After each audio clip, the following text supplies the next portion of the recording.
The most successful and the most creative people in the world actually work less than the average person. That may be a bold claim, but in order to actually make more money and accomplish more, you have to work less, but you have to work better. Now, there are ways to do this, and your brain is literally designed to do it, and your body is designed to do it, and you can optimize your time, but you need to learn the principles. So in this video, I'm going to share with you a morning routine, but also just a lifestyle approach that can save you at least 20 hours a week. If you apply this morning routine and this exercise, not only will you get way more focused flow work done, you'll be able to, if you wanted to, become a millionaire in the next few years. You could become a professional writer. You could start a very successful business, but you could also work way less than you used to. You can work way less than the average person. I actually applied this morning routine while I was doing a PhD program to become a professional writer. I applied this morning routine for 3 years. I wrote hundreds of blog posts. They were read over 100 million times. I became a professional author. And since then, I've been able to write multiple books while doing a PhD program and while being a foster parent of 3 kids and ultimately adopting those 3 kids. I now have 6 kids as a 32-year-old millennial, and I work way less than the average person because of this morning routine. And so I'm going to share my screen. I've written this as an article. This article has been read over 10 million times. I'm going to break down the science and the specifics for you, because once you understand how this works, not only will you have way more flow in your life, not only will you be able to accomplish way more, you're going to have way more focused work, but you're also going to have way more play, way more time outside of work, way more recovery. This is where the science of high performance has gone. A lot of it's focused on recovery. If you think about people like LeBron James, basketball players, it's all focused on recovery and super focused flow-based workouts. They call it deliberate practice in psychology. Deliberate practice is how you become an expert at something. And so I'm going to go ahead and share my screen now. So this article, again, is called "This Morning Routine Will Save You 20 Plus Hours a Week." And by the way, I start this article by explaining that the traditional 9-to-5 workday is poorly structured. The reason the 9-to-5 workday was established is because back in like the Industrial Revolution, the early 1900s, late 1800s, early 1900s, that's when America became revolutionized. And that's when we developed the industrial model for work. That's what the public education system is based on. That's what the old work model was based on, where everyone worked in a factory. You went through public education system to become a factory worker, an obedient, compliant factory worker, and all of your work was mostly physical menial labor, where you're putting parts in places here. Well, we don't live in that world anymore. We've went from the Industrial Revolution to the information and the technology revolution. We now live in a global technology and information world where most people now are beginning to work from home, especially due to the pandemic. This is even more true now. You can work from home, you control your own schedule, and ultimately it's not based on how many hours you work, it's based on the results you produce. If you can produce the results, whatever it is that you need to do, in 3 hours, then why do you need to work between 9 and 5? The goal is not to work. Actually, Dan Sullivan, the founder of Strategic Coach, calls this 2 economies. There's 2 economies in the world. One is the results economy, where you get paid for the results you produce. And the other is the time and effort economy, where you're paid for the amount of time and effort you put into something. You're much better to be in the results economy, where you create results in the most effective way possible. And so that's what this morning routine is about. And I submit that if you apply these principles, you can produce results 10 times faster and 10 times better than you used to. Because most people who work in the time and effort economy, where they're working long hours, first off, they're required to take more and more stimulants every single day because, and there's a lot of research on this as well, caffeine addiction is based on the 9-to-5 work model. It's not effective to work that many hours, especially when we're using our brain so much now. The brain is an organ that takes up 20% of the body's energy, even though it only weighs like 2-3 pounds. Mental work is more taxing than physical work. And if you're doing hard mental labor, hard mental work, complex decision-making, it's exhausting. If you're in a flow state and if you're working at the most ideal time, when your brain is most suited, when you have the most willpower, when you have the most energy, and if you're in a flow state, meaning you're not distracted, you should be able to work for between 2 and 5 hours pretty straight. You could take a few mental breaks, go for a walk, do some jumping jacks, drink some water, but you could be able to work for 2 to 5 hours straight in flow without any distractions. Don't check Facebook, don't check your email. When you're taking those 2 to 5 minute breaks, go for a walk. Do something that's not plugging yourself into the matrix, where then you move your brain into a million different directions. The key to being in flow is to focus on one thing at a time, one outcome at a time. So if you're working on, let's just say, writing an article or doing a project, That's the only outcome you're trying to produce. You may take some breaks from it for a second, but you're not opening up your email. You're not sending your brain in different directions, because the more directions your brain's going, the less flow you can be in. So here it is. Really, it comes down to this. So this is the myth of the 8-hour workday. A lot of the countries in the world, they don't actually work 8 hours a day. For example, Luxembourg, these people work 30 hours per week, 6 hours per day, sometimes 5 hours. But they make more money on average than those working longer hours. So really the goal is quality over quantity. The goal is that you actually spend your time doing what you were supposed to do. That requires that you actually have clear goals and you spend time doing what Brian Tracy calls eating the frog. Eating the frog means you do the worst first. Stephen Covey called this putting first things first, putting the important before the urgent. So if you wake up with clear goals, you're clear on your future self, you're clear on what you're trying to accomplish, whether that's, again, do that project, do that thing the boss gave you, write that book, write that article, start that business, whatever it is, design that product. If you wake up with a clear intention and you've got a good plan for your day, and you wake up having gotten a great amount of rest, at least 7 hours of high quality sleep. And again, sleep is a key aspect. All forms of recovery are a key aspect, so that when you're working, you're actually there, you're focused, you're in flow, you've set the stage, you've set the table. Then you just get to work. Get to work, and do it before. Knock out your key tasks before you look at your phone, before you send your brain into a million different directions.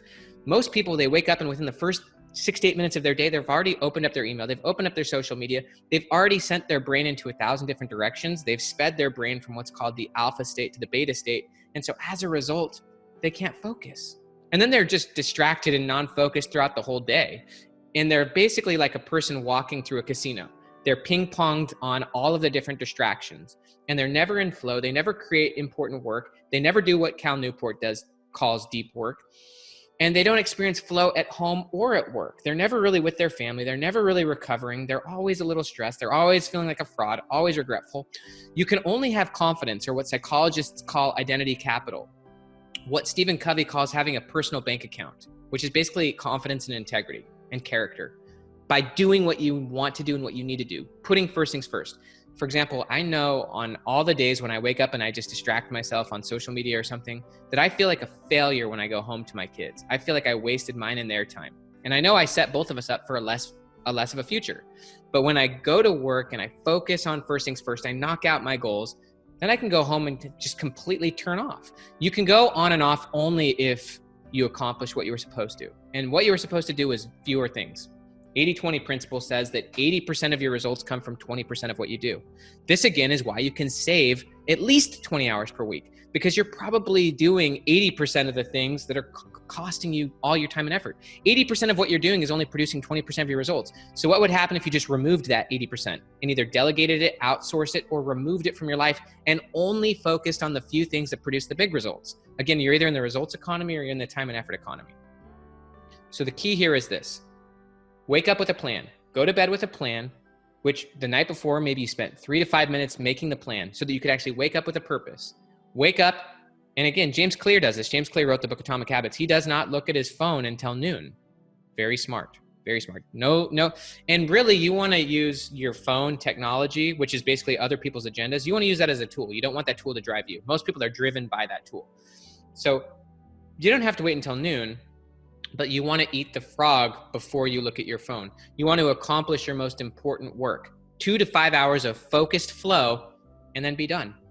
And actually, there's a lot of research that says you want to work out. A lot of people, they work out first thing in the morning, which is cool. There's a lot of research that working out speeds up your energy and it gets you going.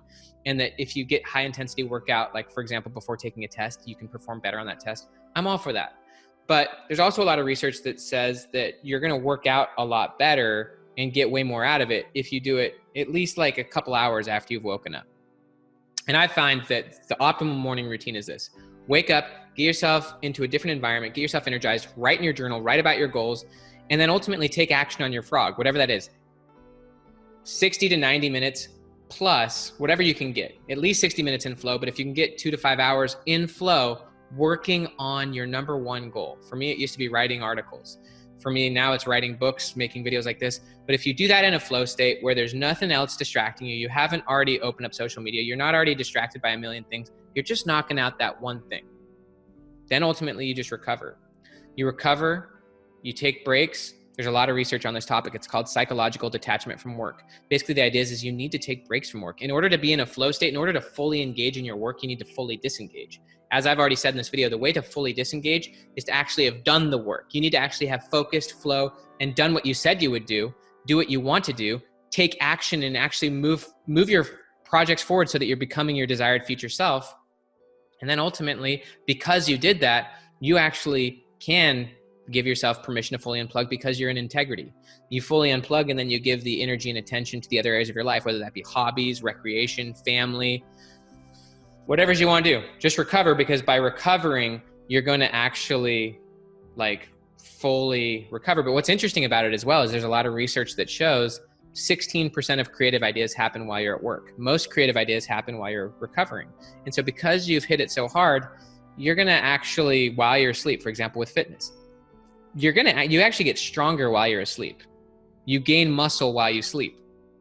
And so by taking time away, by recovering, and then by ultimately reflecting, writing in your journal at the end of the day, 5 to 10 minutes about what you learned. At the end of the day, your brain's actually a lot more analytical. In the morning, your brain's a lot more creative. But at the end of the day, you can actually take the time to write in your journal about what you learned. You're going to get all sorts of creative insights just because you've been recovering. And then ultimately, you make the plan for the one frog you're going to eat the next morning, or whatever it is, your main task, whatever's important, first things first the next morning, so that then the next morning you can wake up with a purpose. And ultimately, that's the goal. You wake up, you work on a really good brain. When your subconscious is most primed, when your willpower is most high, when your brain's most primed for creative work, you do your most important work first thing in the morning in a flow state without your brain going a million directions, and then you recover. And you become results oriented. You have very clear goals, big picture goals and short-term goals.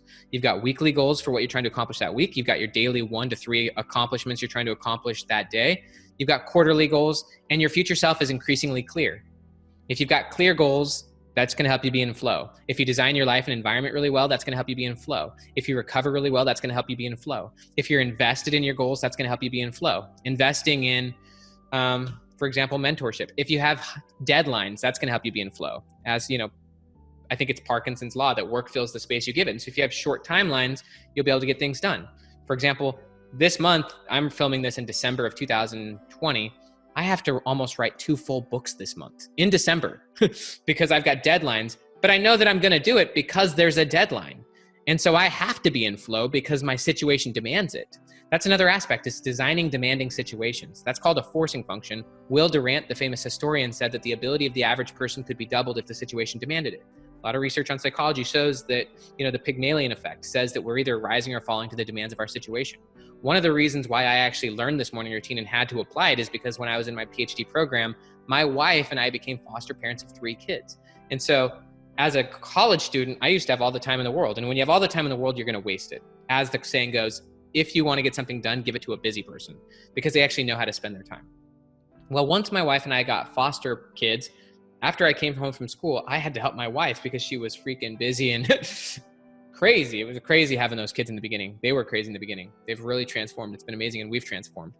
But I had to learn this because I wanted to become a professional writer, and I learned how to do that. I learned how to become a professional writer. I've published 3 traditional books in the last 3 years, and I've got 3 more coming out next year, and I also was able to grow a 7-figure online business before I even graduated with my PhD, all by doing this. And so I can promise you it works, whatever you're trying to accomplish. But not only that, you live your life more on purpose. You have a lot of confidence because you're experiencing way more flow. You're experiencing flow at work, which gives you confidence. You're accomplishing goals, which gives you confidence. You're also experiencing flow at home because you're giving yourself permission to recover. You give yourself full permission to recover because you accomplished your 1 major task for the day, or your 2 major tasks. Because you were in such flow and because you actually accomplished a goal, you give yourself full permission to recover, and it feels good. And then you're far more alive and alert with your family. One more thing I'll just invite you to do, because willpower is a very weak resource. Relying on willpower is dumb. BJ Fogg, the Stanford psychologist, said you're much better to design the environment than rely on willpower. So design trumps willpower every day of the week. Part of design is actually removing bad defaults. Most people, the default is to look at their phone if it's by their body. So one of the things you want to do when you're recovering is keep your phone away from your body. That's something that I've actually made clear to my kids. One of my major goals is to keep my phone away from my body when I'm home, unless it's necessary to the situation. But if I'm sitting there staring at my phone, and there's a lot of research on this as well, if parents are addicted to their cell phones, what do they expect of their kids? Kids mimic. We all mimic. You mimic what you're looking at. So whatever you focus on expands. If you want to become a millionaire, focus on millionaires. But your kids are focusing on you. And so design the situation so that flow is easy. Leave your phone in your car. Leave it in the bathroom. Leave it in some other room. Leave it in your work bag. Leave your computer at the office. Or if you're working directly from home, leave it in the area where you work, or leave it out in your car. Design the situation so that flow is easy. Give yourself permission to psychologically detach and recover from work. Wake up with a purpose. Focus on flow. After you've crushed flow-based work, then exercise, because exercise heals your brain, it heals your body, it gives you longevity. And honestly, over time, you work less and less, but you accomplish more and more.